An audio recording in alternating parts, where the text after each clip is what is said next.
All right, so we will continue with the environmental history of the United States. This is the current era, part B. And let me make sure I do this correctly, share the screen, and then pull it up that way. And so, part B.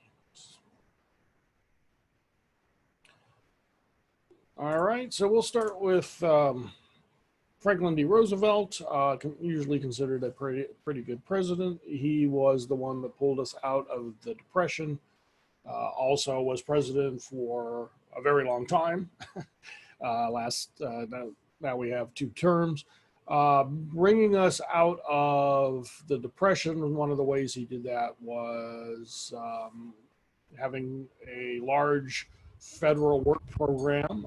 Part of that is the CCC, Civilian Conservation Corps.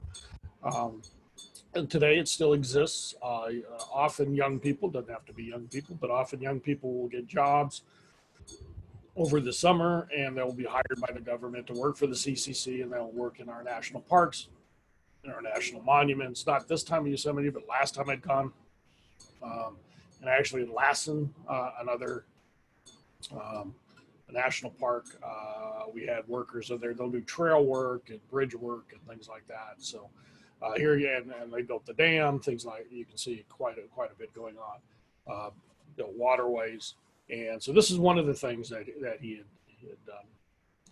It'll be interesting, you know, out of the COVID depression, will we have another federal work program? One of the things he's also responsible for is the Soil Conservation Act. In 1935, I'd like you to know that date also. And this was due to the Great Dust Bowl, dust storm damage. This was basically having unsafe practices of farming. We would leave fields fallow with nothing on them, and then dust storms and a drought hit. And so now this basically meant we had to manage better, and we do. We still have these dust storms, but it has led to the SCS, which is the Soil Conservation Service. So we are doing a better management of this. And if you took other classes in high school, trying to link things together, all the stuff you learn, the book The Grapes of Wrath was written about this time. And what was happening in the country. All right, the next one is Aldo Leopold. He's kind of ranked right up there with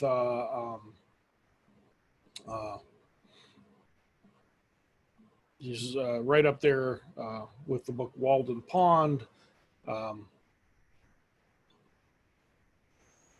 So what we're looking at here is this, the Sand Country Almanac, and very famous book, but it's really for the essay, The Land Ethic.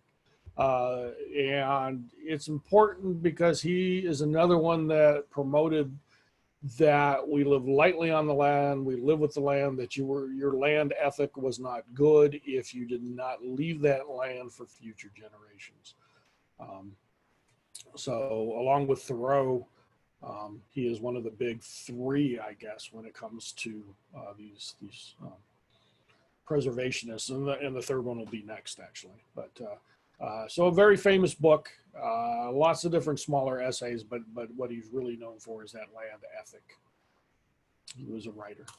And then the last one is Rachel Carson, and her famous book is Silent Spring. She actually noticed back east where she was living that in the spring there she didn't hear the birds, and what she learned was that was actually linked to pesticides and things like DDT. They were killing the insects, they were moving up the food chain, and because of this chemical war on insects were bad, they needed to be eliminated, and we were doing overspraying of the world to hold that down. She wrote this book. So again, very famous book on kind of getting a mindset. So her, Thoreau, and Leopold are kind of the 3 big names So these are books you should try to read.